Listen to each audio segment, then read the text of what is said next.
মাসিক 10,000 টাকা কিস্তি দিবেন, আপনি স্কুল এবং কলেজের মালিক হতে পারবেন। দর্শক, পেছনে যে জায়গাটা দেখতে পাচ্ছেন, এই জায়গাটাতে একটা বিল্ডিং নির্মাণ হবে, যেখানে 4 তলা এবং 5 তলায় একটা স্কুল অ্যান্ড কলেজ করা হবে। যে কলেজের মালিকানা যদি আপনি নিতে চান, সেক্ষেত্রে আপনাকে অল্প কিছু টাকা হয়তো খরচ করতে হবে, মাসিক 10,000 টাকা। দেখেন, অনেকে হয়তো ইনকামটা কম করেন, ব্যবসা করেন, চাকরি করেন, আপনার হয়তো বা অনেক টাকা ইনকাম হয় না, কিন্তু 10,000 টাকা কিস্তি কিন্তু আপনি মাসে মাসে দিতেই পারেন। একটা স্কুল আর কলেজের যদি আপনি স্থায়ী মালিক হয়ে যান, সেখান থেকে একটা ভালো প্রফিট আপনার এখানে আসবে। তো সবাইকে বলবো, আজকের ভিডিওটা আপনারা অবশ্যই ধৈর্য ধরে দেখবেন।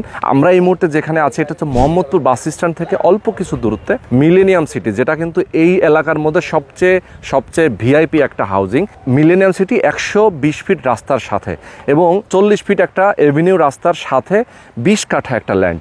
এই ল্যান্ডের উপরেই কিন্তু বিল্ডিংটা নির্মাণ হবে পারেন। ওকে, তো শেয়ার ভিত্তিক এই প্রজেক্টে যদি আপনি ইনভলভ হতে চান, অবশ্যই প্রথম থেকে শেষ পর্যন্ত আমাদের সাথে থাকবেন। আমরা আজকে বুঝিয়ে বলার চেষ্টা করব কিভাবে আপনারা স্কুল কলেজে শেয়ার নেবেন। তো চলুন কথা না বাড়িয়ে শুরু করা যাক আজকের ভিডিও। ভাই, মাসিক নাকি 10,000 টাকা কিস্তিতে স্কুল কলেজের মালিক হওয়া যাবে এখানে?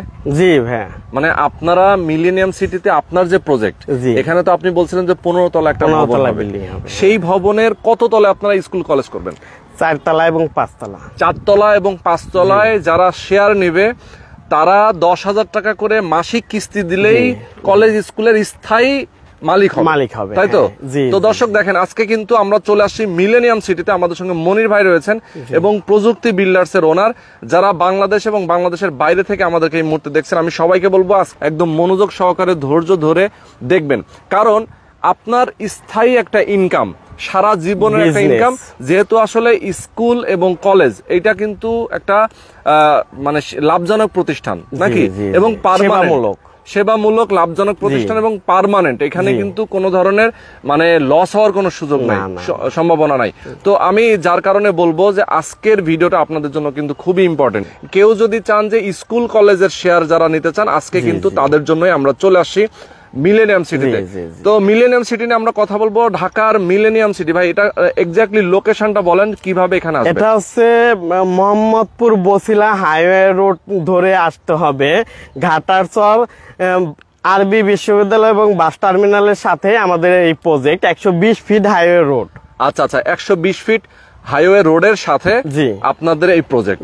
ওকে, এবং আমি যেটা দেখতে পাচ্ছি ঠিক পেছনে, এই যে আপনাদের যে জমি, এখানে টোটাল 20 কাঠা এবং যে রাস্তাটা আমি দেখতে পাচ্ছি, এটা হচ্ছে কত 40 ফিটের একটা চওড়া রাস্তা, যেটা এভিনিউ রাস্তা। ওকে, এই প্রজেক্টের এই হাউজিং এর কিন্তু এভিনিউ রাস্তা। এবং দেখেন, এখান থেকে আমরা একটু দেখাই, মেন রোডটা কিন্তু এখান থেকে দেখা যায় নাকি, একদম যে 120 ফিটের যে হাইওয়ে রোড, যেটা মাওয়ার সঙ্গে সংযুক্ত হয়েছে, মাওয়া পদ্মা সেতুর সাথে, তাই তো? তো মোহাম্মদপুর বাস স্ট্যান্ড থেকে এখানে আসতে মোটামুটি কত মিনিট টাইম লাগে? এখানে আমাদের 3 কিলো দেখায়, তো 3 কিলো 3 মিনিট আসা যাবে না, রাস্তায় যানজট থাকে, 5-7 মিনিট লাগবে। 5-7 মিনিট লাগে। ওকে, তো কেউ যদি এই প্রজেক্টে আসতে চান, সেক্ষেত্রে কিন্তু খুব অল্প সময়ে চলে আসা যায়। আর আশপাশে কিন্তু অনেকগুলো বিল্ডিং অলরেডি হয়ে গেছে, যেমন এই পাশে পেছনে একটা বিল্ডিং দেখতে পাচ্ছেন, অলরেডি হয়ে গেছে। এই হাউজিং এর মধ্যে কিন্তু অলরেডি বিল্ডিং এর কাজ চলতেছে। দেখেন, এখানে কিন্তু অনেকগুলো বিল্ডিং এর কাজ চলতেছে, চলমান। মানে মিলেনিয়াম সিটিতে কিন্তু এখনই বাড়ি করা যাবে, যেমন আপনি কাজ শুরু করবেন খুব শর্ট টাইমে নাকি? আচ্ছা, এই কলেজ স্কুলের শেয়ার বিক্রি হয়ে গেলে কি কাজ শুরু করবেন নাকি? না, আমরা কাজ রান করে দিব।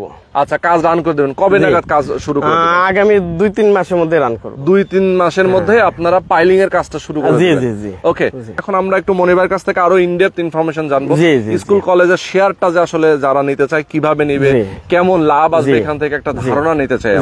ঠিক আছে, তো মনির ভাই, আপনার প্রতিষ্ঠানের নাম হচ্ছে প্রযুক্তি বিল্ডার্স, এবং আপনি এর আগে অনেকগুলো প্রজেক্ট নিয়ে কাজ করছেন, এবং এটা আপনার কততম প্রজেক্ট? 28 নম্বর প্রজেক্ট।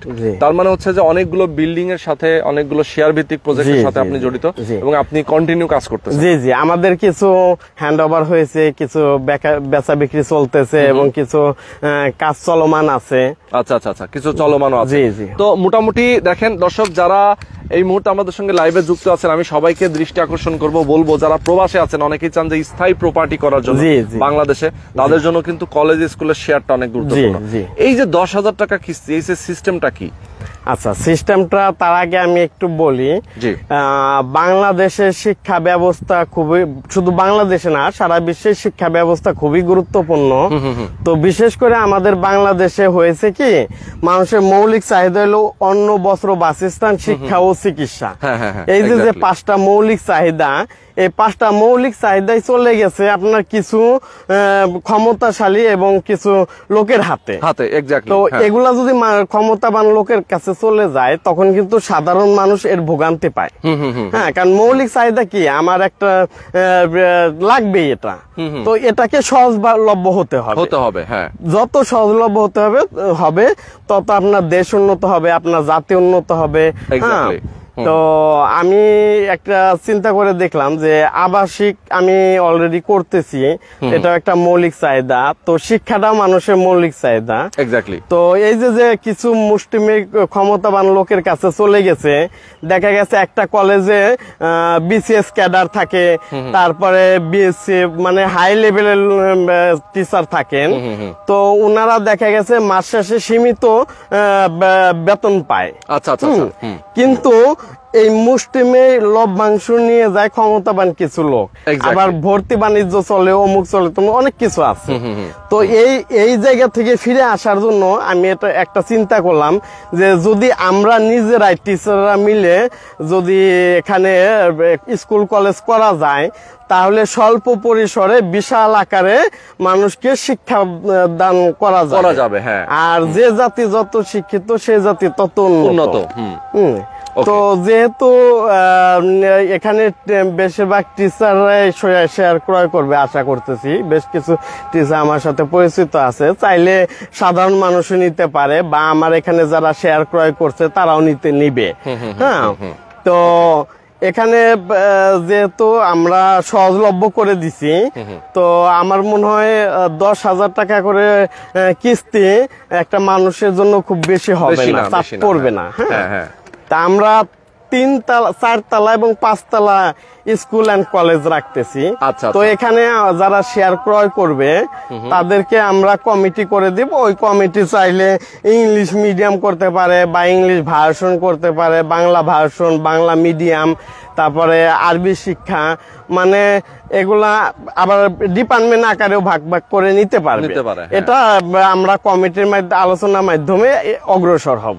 আচ্ছা, ওকে। কেউ চাইলে একাধিক শেয়ার ক্রয় করতে পারবে, যেমন ধরেন কেউ 2টা নিতে পারে, 5টা নিতে পারে, যার যেরকম সামর্থ্য সে সেই রকম ভাবে শেয়ার ক্রয় করতে পারে। আচ্ছা, প্রতিটা শেয়ারের মূল্যটা কত করে? প্রতিটি শেয়ারের মূল্য মাত্র 25 লাখ টাকা। এই 25 লাখ টাকার মাসিক কিস্তি আসবে 10,000 টাকা করে। আমাদের শিডিউল দেওয়া আছে, 42 মাসের শিডিউল দেওয়া আছে। আমাদের বিল্ডিং যেহেতু 3.5 বছরে শেষ হবে, তো এই 42 মাসের শিডিউল অনুযায়ী পেমেন্ট পরিশোধ করতে হবে। আচ্ছা, তার মানে প্রত্যেক মাসে 10,000 টাকা করে দিবে 42 মাসে। হ্যাঁ, তাই তো? 25 লক্ষ টাকা আপনার শেয়ার মূল্য, তাই তো? 25 লক্ষ টাকা শেয়ার মূল্য। এই যে 10,000 টাকা করে 42 মাস দিলে কি এটা পরিশোধ হয়ে যাচ্ছে? এটা ডাউন পেমেন্ট আছে, তারপর ইয়ারলি পেমেন্ট আছে, সব মিলিয়ে 42 মাসের মধ্যে ক্লিয়ার হয়ে যাবে। আচ্ছা, মাসিক কিস্তি আছে, ইয়ারলি আছে, এইভাবে পরিশোধ করতে হবে। ওকে, মানে আপনাদের টোটাল একটা ক্যালকুলেশন করা আছে? জি, ফরম্যাট রেডি করা আছে, আইসা দেখবে। কেউ যদি চাই যে না আমি এই ফরম্যাটে আমি পরিশোধ করব না, আমাকে এই টাকাটা এইভাবে কিস্তিতে ভাগ করে দেন, সেটাও করা যাবে। মানে কেউ যদি চায় একবারে দিব সেটাও করতে পারে। কেউ যদি চায় যে হ্যাঁ আমি 42 মাসের উপরে তো যাওয়া যাবে না, এটা আপনাদের একটা মিনিমাম রিকোয়ারমেন্ট, তাই তো? তার কারণ হচ্ছে যে 42 মাসে আপনাদের বিল্ডিং রেডি হয়ে যাবে। এই টাইমের মধ্যে দেখা যায় আপনারা হয়তো বা স্কুল কলেজের চালু করে দিতে হবে। আর এখানে কোন কোন ডিপার্টমেন্ট চালু হবে, কোন কোন ডিপার্টমেন্ট থাকবে না থাকবে, তার উপরে ইনস্ট্রুমেন্ট সবকিছু ক্রয় করা হবে। ওটা কমিটি সিদ্ধান্ত নিয়ে করে ফেলবে। আচ্ছা, কমিটি সিদ্ধান্ত নেবে। ওকে, চমৎকার। খরচটা শুধু জমি এবং কনস্ট্রাকশন খরচ বাবদ। ওকে, খুবই চমৎকার। আচ্ছা, অনেকেই কমেন্ট করছেন ভাইয়া মোট কত টাকা? আমরা অলরেডি কিন্তু বলে দিয়েছি কত টাকা। এবং দেখা যায় যে একটা স্কুল কলেজ যখন এখানে হবে তখন কিন্তু এটা স্কুল কলেজের মালিক থাকবে, পার্মানেন্ট মালিক থাকবে। পার্মানেন্ট জমির রেজিস্ট্রি হবে তাদের নামে, জমি সহ। হ্যাঁ, এই জমি খাজনাকারী সব তাদের নামে থাকবে। আচ্ছা, তার মানে হচ্ছে সাবকবলা রেজিস্ট্রি হয়ে যাবে। আচ্ছা, যখন হচ্ছে স্কুল কলেজ যখন আপনারা প্রতিষ্ঠা করবেন, যখন এটা চালু করবেন, তখন তো দেখা যায় এটা নিয়ন্ত্রণের জন্য তো আলাদা একটা টিম ওনাদের মধ্যেই থাকবে, এটা ওনাদের মালিকের মধ্যেই থাকবে, একটা মালিক সমিতির মধ্যে একটা নিয়ন্ত্রণের জন্য স্কুল কলেজ পরিচালনা করার জন্য একটা কমিটি থাকবে। ওকে, আর এখানে দেখতাছেন যে 100 জন, বাট এখানে একটা শাখা থাকলো, তারপরে আমাদের মোহাম্মদপুরে একটা শাখা থাকলো, ধানমন্ডি একটা হয়তো বা শাখা দেখা হলো। যায় আরো অনেক এভাবে জায়গায় শাখা শাখা হতে হতে এই বিজনেসটা অনেক বড় আকারে চলে যাবে। হ্যাঁ, সেটাই। আমরা চাকরির পিছনে না দৌড়িয়ে যদি আমরা বিজনেস প্ল্যানে দৌড়াই, তাহলে আমার মনে হয় সবাই বিজনেসের দিকে অগ্রসর হওয়াটা ভালো, উদ্যোক্তা হওয়াটাই বেটার। এক্স্যাক্টলি। ওকে, চমৎকার ভাই। এখন আপনি একটু বলবেন যে আমরা মোটামুটি আপনাদের মোটামুটি যে ইনফরমেশন সেটা আমরা বুঝেছি। হ্যাঁ। আমাদের দর্শকরা হয়তো বুঝেছে। যদি আরো ডিটেইলে জানতে হয় সেক্ষেত্রে স্ক্রিনে নাম্বার দেওয়া আছে, জি। এই নাম্বারে আপনার ফোন করে জেনে নেবেন বিস্তারিত। জি।